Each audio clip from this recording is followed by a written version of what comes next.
بسم اللہ الرحمن الرحیم. کمانڈنٹ پاکستان ملٹری اکیڈمی، قابل قدر مہمانان، خواتین و حضرات اور اس پریڈ میں موجود پرعزم کیڈٹس، السلام علیکم. پاکستان کے یوم آزادی کے عظیم موقع پر میں آپ تمام کو دل کی گہرائیوں سے مبارکباد پیش کرتا ہوں. یہ لمحات خوشی منانے کے ساتھ ساتھ اللہ تعالیٰ کا شکر بجا لانے کے بھی ہیں کہ اس ذات باری تعالیٰ نے ہمیں پاکستان کی صورت میں آزادی کی عظیم نعمت سے نوازا اور حوصلہ، ہمت اور طاقت عطا کی کہ ہم نہ صرف اس مملکت خدا داد کا دفاع کر سکیں بلکہ اس مسلمہ حقیقت کو آنے والی نسلوں کے لیے ایک کامیاب اور عظیم مثال بنا سکیں. خواتین و حضرات، ہمارے قومی شعور کی بنیاد نظریہ پاکستان ہے جو دو قومی نظریے پر مبنی ہے. اس تاریخی اور دائمی نظریے نے بر صغیر کے مسلمانوں کو ایک علیحدہ شناخت، ثقافت اور تہذیب قائم کرنے کا موقع فراہم کیا. قیام پاکستان کا مقصد محض ایک جغرافیائی خطے کا حصول نہ تھا بلکہ ایک ایسی فلاحی ریاست کا قیام تھا جہاں اسلام کے سنہری اصولوں کی بنیاد پر معاشرہ امن و سلامتی اور افہام و تفہیم سے مسلمانوں اور اس میں موجود تمام تر دوسرے مذاہب کے لوگوں کو آزادی اور تحفظ میسر کر سکے. آزادی پاکستان علامہ محمد اقبال کی مدبرانہ سوچ، قائد اعظم محمد علی جناح کی عظیم قیادت اور بر صغیر کے لاکھوں مسلمانوں کی بے لوث قربانیوں کا ثمر ہے. یہ ملک نہ صرف قائم رہنے بلکہ دنیا عالم میں نمایاں مقام حاصل کرنے کے لیے معرض وجود میں آیا. اسی مناسبت سے قائد اعظم کے تاریخی الفاظ انتہائی اہم ہیں جو کہ میں دہراتا ہوں.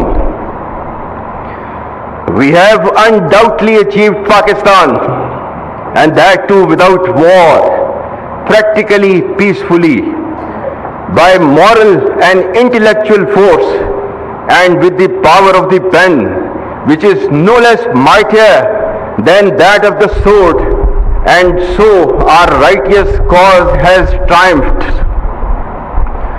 Are we now going to despair and tarnish this greatest achievement for which there is no parallel in the history of the world? Pakistan is now a fait accompli and it can never be undone. Besides, it was the only just, honorable and practical solution of the most complex constitutional problem of this great subcontinent. Let us now plan to build and reconstruct and regenerate our great nation. خواتین و حضرات، ہمارے بزرگوں نے اپنے جداگانہ تشخص کے حصول کی خاطر ہجرت کی صعوبتیں برداشت کیں اور بے شمار قربانیاں دیں.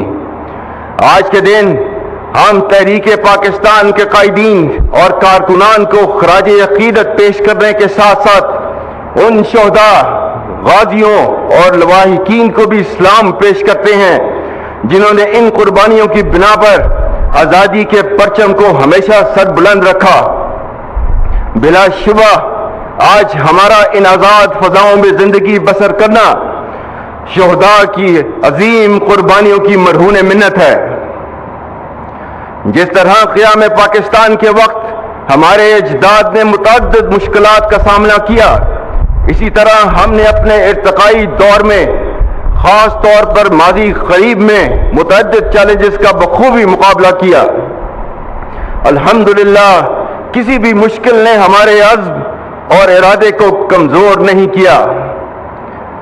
تاریخی طور پر ہمارے قومی جذبے کو ہمیشہ آزمائش میں تقویت ملی اور ہم من حیث القوم ہمیشہ ہر مشکل کے بعد اور بھی زیادہ مضبوط بن کر ابھرے، جس میں قوم اور افواج کا باہمی اعتماد کلیدی رہا ہے۔ یاد رکھیں، نا اتفاقی اور انتشار ملک کو اندر سے کھوکھلا کر کے بیرونی جارحیت کے لیے راہ ہموار کر دیتے ہیں۔ قوم کا پاک فوج پر غیر متزلزل اعتماد ہمارا سب سے قیمتی اثاثہ ہے۔ یہ مضبوط رشتہ مشکل حالات میں ہماری قوت بن کر حوصلوں اور جذبوں کو بڑھانے کا سب سے بڑا ذریعہ ہے۔ افواج پاکستان کو کمزور کرنا پاکستان کو کمزور کرنے کے مترادف ہے۔ مجھے پختہ یقین ہے کہ کوئی منفی قوت اعتماد اور محبت کے اس رشتے کو نہ کبھی کمزور کر سکی ہے اور نہ ہی آئندہ کر سکے گی۔ افواج پاکستان نے ملکی اندرونی اور بیرونی دفاع کی قسم کھا رکھی ہے، جس کی آبیاری روزانہ کی بنیاد پر وہ اپنے خون سے کر رہی ہے۔ ہم کسی بھی صورت اور کسی بھی قیمت پر اپنی قربانیوں کو رائیگاں نہیں جانے دیں گے انشاءاللہ۔ خواتین و حضرات، عالمی اور علاقائی سطح پر تیزی سے تبدیلیاں رونما ہو رہی ہیں، جن کی رفتار اور نوعیت غیر معمولی ہے۔ ان تبدیلیوں سے قطع نظر پاکستان کا مقام ہر دور میں نہ صرف خطے اور مسلم امہ میں بلکہ بین الاقوامی سطح پر بھی انتہائی اہمیت کا حامل رہا ہے۔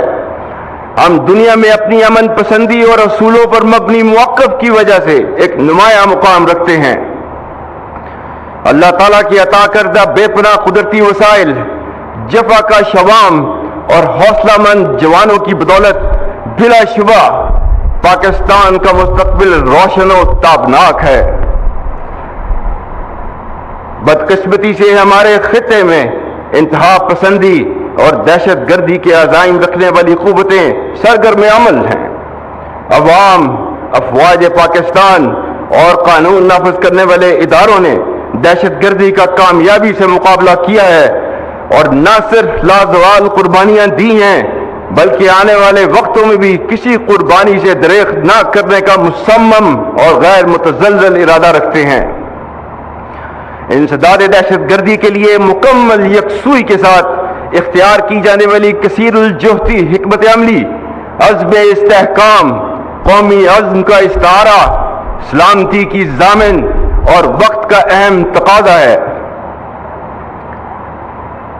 آج ہمارے خیبر پختونخوا صوبے میں بالخصوص فتنہ الخارج المعروف تحریک طالبان پاکستان کی ریاست اور شریعت مخالف کارروائیوں کی وجہ سے دہشت گردی کے فتنہ نے دوبارہ سر اٹھایا ہے، جس کی سرکوبی کے لیے افواج پاکستان اور تمام قانون نافذ کرنے والے ادارے ہمہ وقت برسر پیکار ہیں۔ اسی فتنہ کے بارے میں چند دن پہلے علماء و مشائخ کرام سے بات کرتے ہوئے میں نے کہا تھا کہ اگر تم شریعت اسلام کو نہیں مانتے، آئین پاکستان کو نہیں مانتے، تو ہم بھی تمہیں پاکستانی نہیں مانتے۔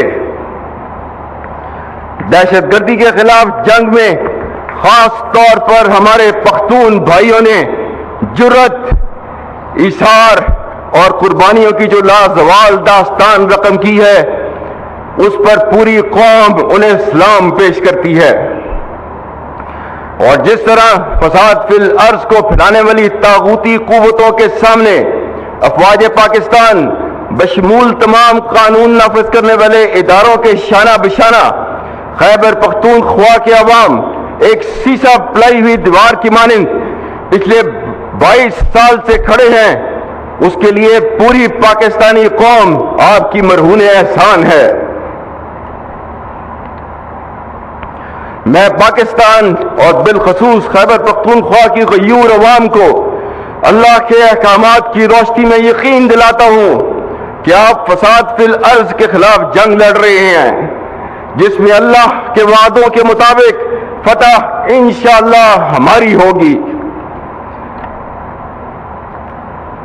قرآن میں سورہ مائدہ کی آیت نمبر 33 میں اللہ تعالیٰ نے فرمایا ہے، انما جزاء الذین یحاربون اللہ ورسولہ وَيَسْعَوْنَ فِي الْأَرْضِ فَسَادًا أَن يُقَتَّلُوا أَوْ يُصَلَّبُوا أَوْ تُقَطَّعَ أَيْدِيهِمْ وَأَرْجُلُهُم مِّنْ خِلَافٍ أَوْ يُنفَوْا مِنَ الْأَرْضِ ذَلِكَ لَهُمْ خِزْيٌ فِي الدُّنْيَا وَلَهُمْ فِي الْآخِرَةِ عَذَابٌ عَظِيمٌ.